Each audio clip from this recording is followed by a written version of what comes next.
Little change up for episode 3. We'll have Redbank Valley, Keystone, Union AC, and Karns City. And we'll let you know D9 Football Focus is a Joy production. Hi, good eggs, and welcome to another edition 3 of D9 Football Focus. I'm Duber, and as always, just thrilled to have with me Justin Benkowski, former Port Allegany head coach and 1998 Johnsonburg graduate. And Justin, we're going to hit Redbank Valley, Keystone, Union AC, and gosh, off the top of my head, and Karns City. Karns City, yeah. But before we do that, we were talking a little bit, and just to give folks an idea of what a week like is for a head coach. Let's just say, buddy, you wrap things up Friday or Saturday. Give me a taste of what happens in the coaching circle. Oh, that's a great question. Yeah. The amount of time, and I want to make sure, and everybody that knows, and anybody that's fortunate enough to listen to you and I babble back and forth at each other, they must have an element of patience. So if there's anybody out there listening to this, broadcast, I just would love assistant head coach. Doesn't matter, volunteer. In our program, when I was in charge, it didn't matter what your role was. You had a role and you put your time in. So I would say okay, so let's just start with Sunday. Sunday, some coaches are meeting in the morning. Some coaches are meeting in the evenings. Some coaches are, doing it all virtual.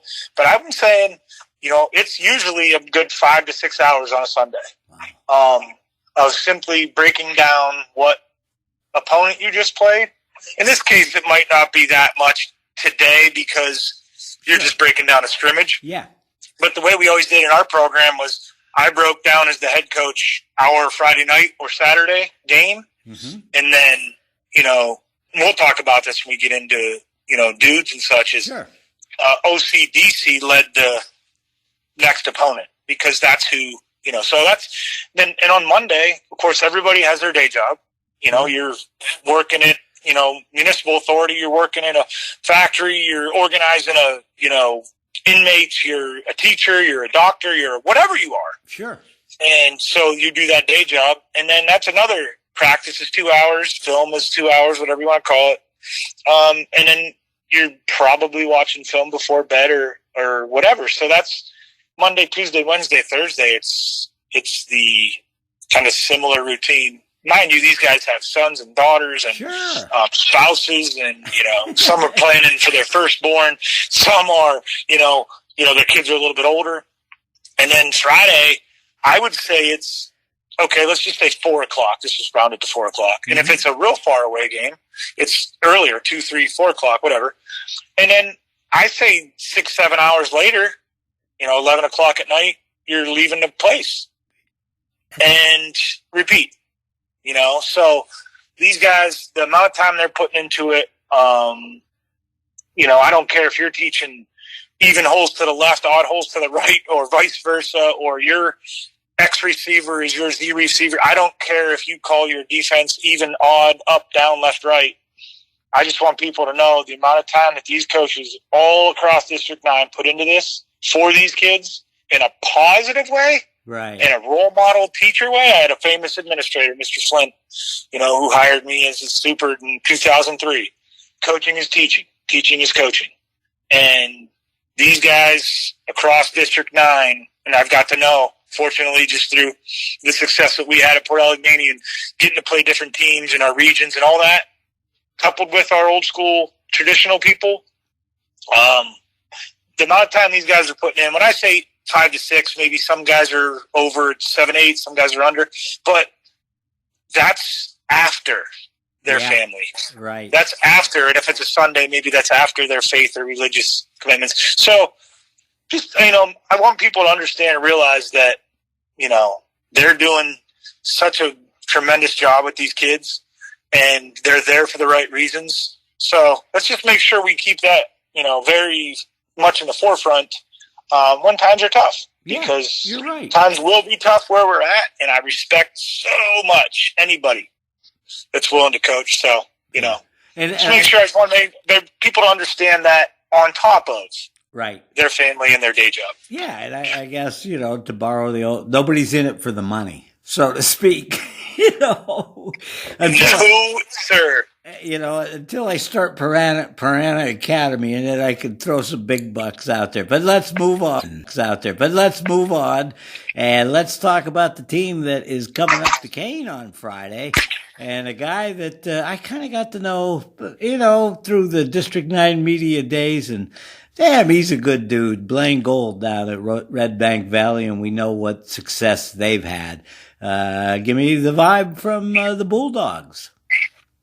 Well, man, talk about a guy that, we've battled for years now, Sure. seemingly multiple times a year in some cases, and utmost respect for Blaine. I just appreciate how he promotes his program primarily. He is all in all the time with, Redbank Valley football. And I've seen him at clinics, and I've seen him promote what they do, and he speaks so positively about his current and past players. And but his biggest thing he talked about is, young guys need to grow up yesterday. Young guys need to grow up fast. That's where they're at. They have 0 senior linemen, he talked about, but they do have 4 of 5 returning offensive linemen. They want to build upon that, that core, that box, I guess you'd say. Mm-hmm. But I mean, as a coach that opposed them for those guys' 4-year career, Jackson Huffman was the quarterback anytime that Braylon Wagner wasn't. Right. And Braylon Wagner was one of the best I've ever coached against. And those two are great human being kids that got so much, like people just flocked to them in that program and how they did things. Those guys aren't there anymore. Yeah. But one thing that was really cool to talk about with Blaine is, he talked about, obviously injuries are impactful. That should be the episode we do one of these times, is the most common phrase is health. And what's really cool about that, to get away from Redbank real quick, but for everybody, is how these coaches pay attention to. Sometimes kids might come home from practice and they're not, you get your 1990s dad like myself. Mm-hmm. I have 3 daughters, but, how was practice, and maybe it's not the most physically demanding, but that's the way to do it now. Right. And, Blaine talked about that. Injuries will be very impactful, so they got to stay healthy. But, they have a culture down there that is, Blaine mentioned multiple times, the Marquise Gardlocks and, Chris Marshalls and all those guys. And we'll talk about the, the mentality, but he's just kind of pushing these guys down there along with other coaches they have, just to try to be their best. Yeah. Just stick the course, master your craft, panic. It can't hurt. You have to calm down. But he's got his dudes that we'll talk about down the road, but it's just a matter of being consistent. Like I said, he talked about those old guys, I should say, the 5-6 years ago guys. That helped establish, and he used the phrase, we're going to win ugly. They're going to go back to a little bit of, less sling it 50, 60 times and more of, grind it out. And as Blaine and I joked on the call, no one ever really gives a hoot why you're 10-0. If you win 8 of those games ugly, right, you won 8 of those games. So, but ultimately, I would say this with Blaine. He is such a pro Red Bank guy, as I've talked about already. But it's just a fact of he kept saying consistency.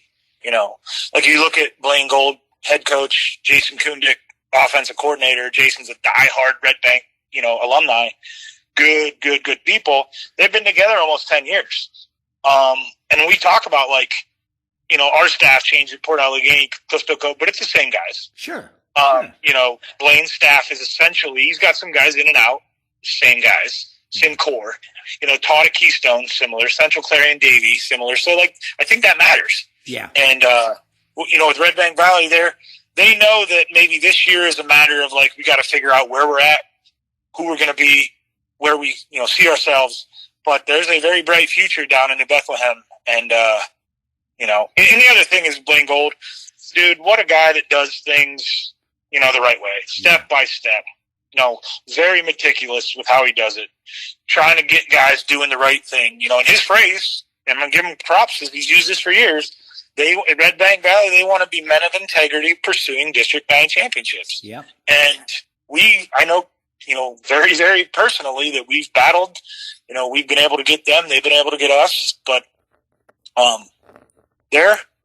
they got a couple new staff guys that are, a little bit more, like I said, 18, 19, 20-ish Redbank Valley, with all the guys. And he's got old alumni coming back to help coach. So Yeah. I think Blaine Gold would be very happy with his offseason, and coach would be very happy with everybody headed in the right direction, and they're doing it for the right reasons. And they've proved it, dude. Yeah. They've proved it over the years that they're doing it for the right reasons, and they're building kids. Yeah, and it's cool, too, because on Duber's Place on Facebook, you'll find an album in the photo section that has all the links to, the various football programs. And, yeah, I mean, they're one of the top-notch ones. And I think everybody's coming along with the Facebook stuff and things like that. But, that's going to be a humdinger up in Kane on Friday, Redbank and the Wolves.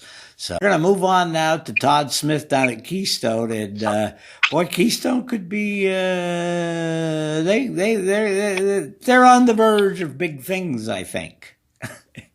Oh, man, it's always cool talking to, head coach Todd Smith. We've played them.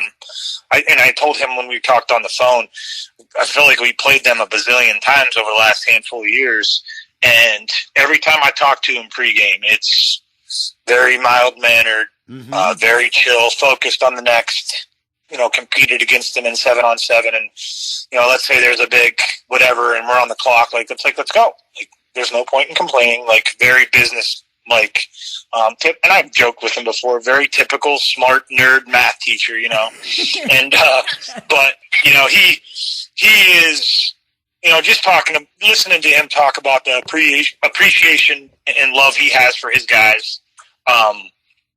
Yes, they have their goals and they have a very positive outlook. I told him and some other coaches that, who I might foresee, competing in the end, and Keystone certainly thinks themselves to be there. But, Todd made it.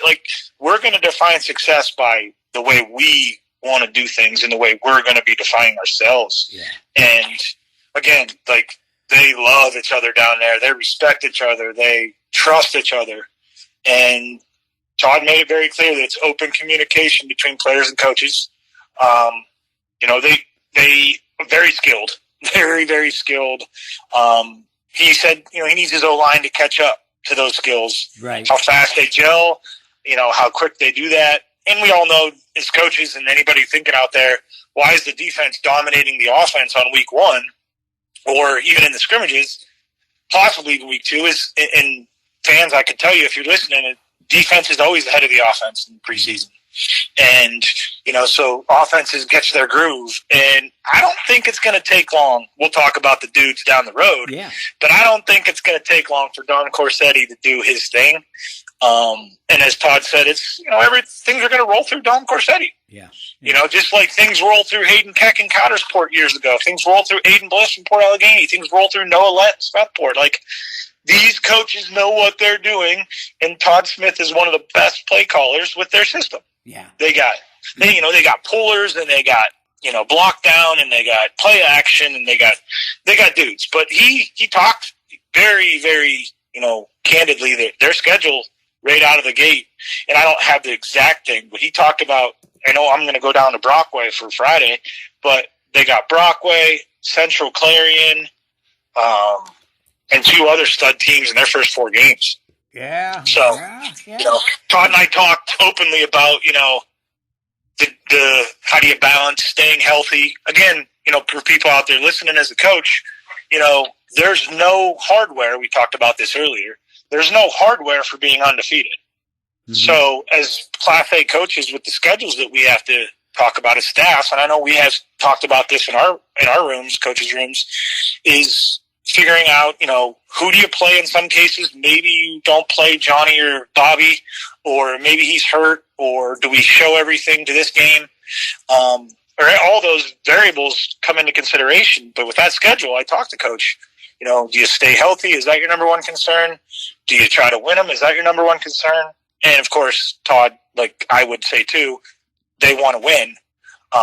But staying healthy is huge. Yeah. So, the fans everywhere and everybody listening is, those coaches are, it's different maybe back in the day when you maybe have been too deep, but where we're at right now in our District 9, which we all love, is coaches are doing a bang-up job of figuring out ways to minimize injuries and figuring out ways to stay as safe as they can. Yeah.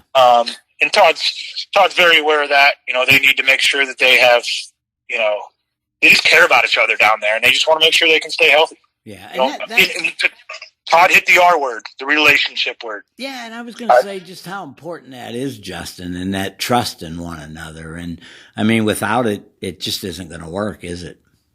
No, and that's football. Like, we all talk about platforms and different elements of life, and football for me personally, football gave me the opportunity to develop relationships with all these coaches that we're talking about now. The own coach, the assistant coaches when I was the head coach, or the head coaches when I was an assistant at Port Allegheny. The relationships. We try to tell that with our kids. My wife and I have a wedding to go to for a former player in a couple weeks. Like, I talked about that with other coaches. Weddings, unfortunately funerals, but births of children, baptisms, all these things that go on. It had nothing to do with how well you could throw a ball or how well you could tackle, man. It had everything to do with the relationships, and that's what, District 9 has great dudes. But to go back to Keystone, look out, District 9. They're confident. They're always going to stay pretty even-keeled. You better know where their skills are at. And, again, how well they gel and do they stay healthy? Okay. Yeah, Todd, he was just, the way you described it, but he has that calming effect too.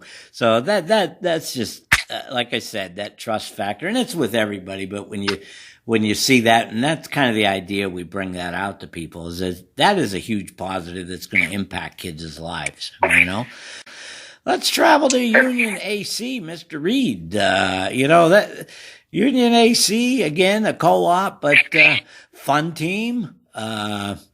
What's the vibe down there? I love talking to Dan. He's talk about chill, retired teacher, substitutes when he wants, mowing lawns. Matter of fact, I tried to get in touch with him 2 days ago, and he was out on the lawnmower for a while. So he did talk about right out of the gate, very, very openly about they only have a couple seniors on the squad. Mm-hmm. And as fast as those freshmen and sophomores can grow up is kind of where they're at. They have some freshmen on the O-line. And they're kind of in a building stage. Remember, they lost Aiden Fox. They lost those two running backs they had, 23 and 33. I mean, they lost a lot of experience. So Dan Reed's a calming dude. He is a guy that can get kids to play really hard. When we get into talking about the dudes down the road, I mean, they had a freshman quarterback in Andrew Kiefer. So I think they'll probably, according to Dan, they're going to kind of build around that. Mm-hmm. But when you're a freshman up front, hell, dude, but I was a freshman, talking to AML history we have on this program. When I was a freshman, I was terrified of the varsity guys because we were in junior high. Yeah, right. So very mad props to these freshmen that are able to come and play. We had freshmen in Port Allegheny do phenomenal things, and it's like you don't really realize how tough that is for a 14-year-old with all the, whatever's going on in their bodies. But, Dan talks about this. He's like, it's most important for their life skills. Like, every one of these coaches, how you would define success when you're sitting back at the end of your season. Mm-hmm. And not a single one talked about wins and losses. Yeah, you had guys talk about those medals, but Dan Reed hit it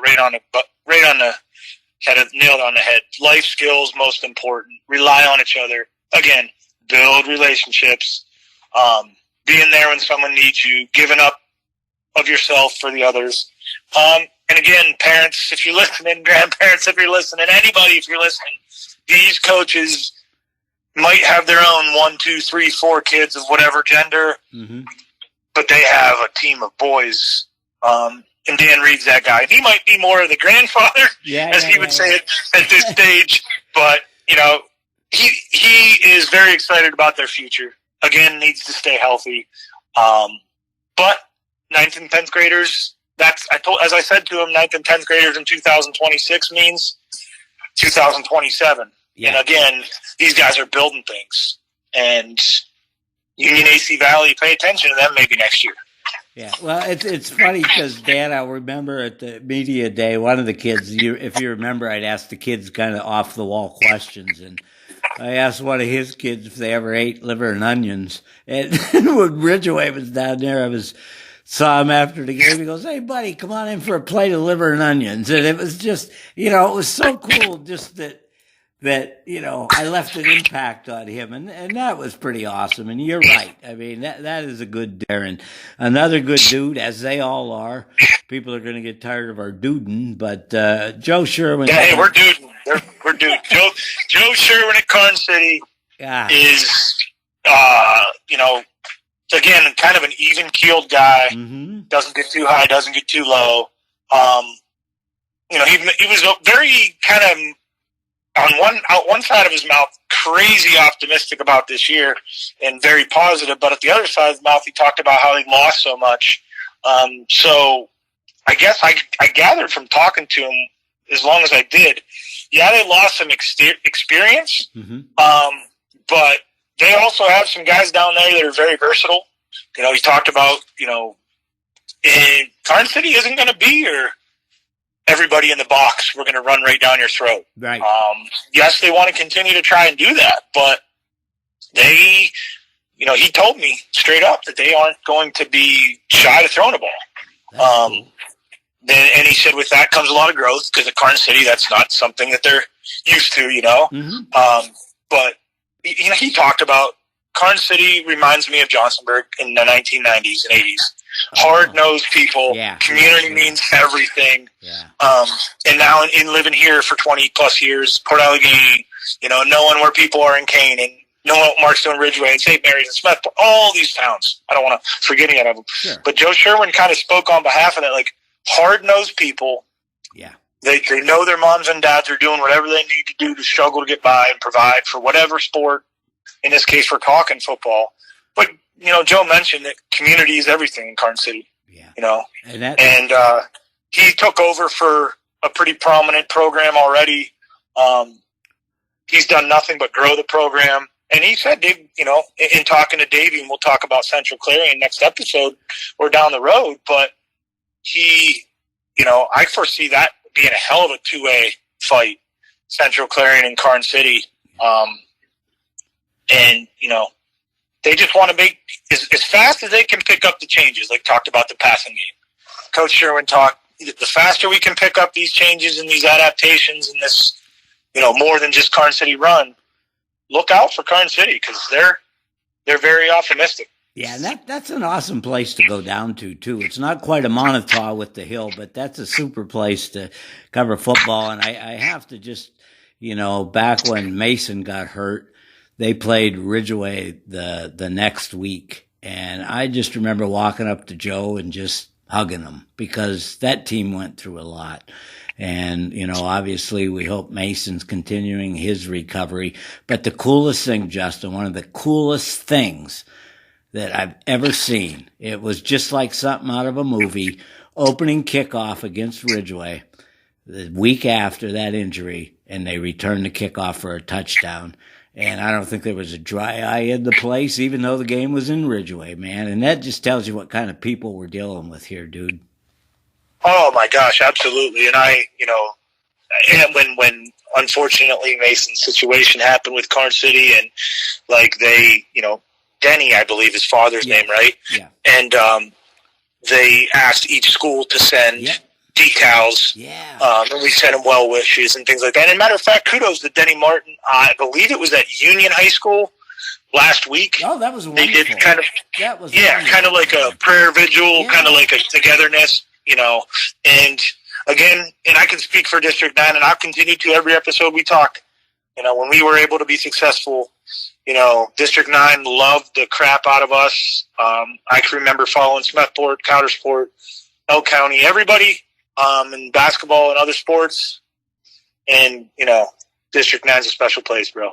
Yeah, and that was so cool, too. I got my Mason Strong shirt and my wristband, the Elkers that night. the kids come out with them. And like I said, if that doesn't bring people together and people see the beauty of this game, the beauty of sports in general, and what it can do, man, I'm getting a little emotional, but that's just people. You got to get involved and you got to enjoy the positivity out there, Justin. Well, it's almost as if, and I can't agree with you more, but and I tell this to kids all the time: don't hesitate to give of yourselves. Don't hesitate to be uncomfortable, because when you get to meet people, I got to meet you through coaching an all-star game that I didn't think I was capable of doing, or that type of thing. Like, there's somebody get comfortable being uncomfortable, and relationships come from that. People grow. It's just a really cool thing, man. It's flat out really cool thing. Yep, and that's kind of what we're here for, isn't it, my friend? That is it. And that's going to wrap up episode 3. We'll have a teaser for you on who we're going to cover in episode 4. And, dude, I think we could be on to something. I don't know. I have to feel positive. I mean, our only holdback, buddy, is my own health. So hopefully I can get what I need to get taken care of, and we can just keep rolling, man. Because again, we're here at like 27, 28 minutes, and it seems like we've been talking for 2 minutes. Dude, there's so many people out there wishing you well, keeping you, obviously grounded as you are, keeping you a reason to keep on keeping on, man. So District 9 has done that for you for years. You've done that for us for years. Nothing but love for District 9. Yep, and again, let's end it this way, Justin. Just remember, folks, be kind and do your best to make a difference.